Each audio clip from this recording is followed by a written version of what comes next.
iyadoo lagu guda jiray bisha barakeysan ee Ramadaan ayna jiraan dad badan oo aan awoodin inay helaan waxa ay ku afuraan ayaa waxa maanta dhaqaale la gaarsiiyay 100 qoys oo kamid ah barakacyaasha gobolka Banaadir gudoomiyaha ururka Alfa Trust Daahir Cali Kulmiye oo ay la socdaan Sheekh Umar iyo Sheekh Abubakar ayaa goobta kula hadlay telefishinka Dalsan ilaa fadligiisa waxaan soo gaarsiinay waxay tahay 30 maalin waxay ku afurayaan ee bisha barakeysan الحمد رب العالمين آدي بان ugu faraxsanahay waqti fiican waa la qaadanay ilaahay subhanahu wa ta'ala ayaga u fududay soonki ilaahay subhanahu wa ta'ala ha ka aqbalo waxaan u mahad celinayaa waxay tahay hada Alfa Trust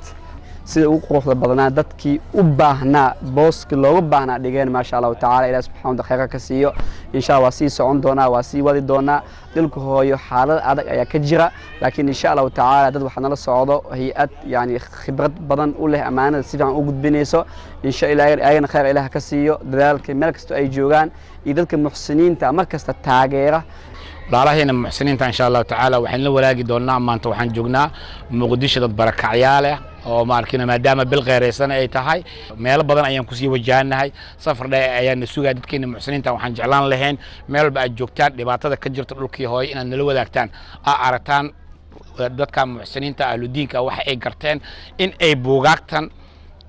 ay qoreen ay ku afuriyaan hooyo Soomaaliya ama dhibaatada hadda horteena taala amaanta aragna emotion ku noqon walaalayaal waxaan jeclaan lahaa in la isku naxariisto waa bilson waa bilaha ugu fiican sadaqada la baxay insha Allah ta'ala waxa iiga dambeyn doono Sheekh Abubakar insha Allah ta'ala بعد ما هاتونا waxay u sugnaatay Ilaahay subhanahu wa ta'ala Allah haasona waafajiyay inaan soo booqano walaalaheena aan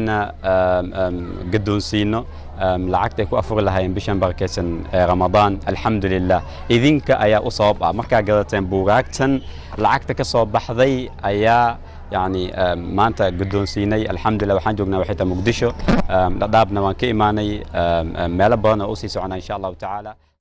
qaar ka mid ah qoysaska la gaarsiiyay dhaqaalaha ayaa ka mahad celiyay deeqda lacagta ah ee uga timid walaalahooda Soomaaliyeed waxaan hadaladoodii ka mid ahaa santiin waana soo geersiseen anagoo tacbaane oo yani iska danyar ayna soo geersiyeen walaalahayna waa mahadsanyihiin boqolkiiba boqol ilaahay khayr Allah siiyo intii oo na soo geersiseen waa niga gudooni ilaahay yaa mahad leh مرادكنا الأساس أنفر كان عوض وانو كو سحور تاني وانو كو سحور مع أنفر مع خير على السيا واني ما سنتين هورتينا خير قداشين خير ma ahan markii ugu horeysay ururka Alfa Trust uu fuliyo barnaamijyo samafal ah iyadoo bil walba uu ururka Alfa Trust ka howlgalo gobolada kala duwan ee dalka Soomaaliya Maxamed Cabdi Xasan Iidil raadiyaha iyo telefishinka Dalsan Muqdisho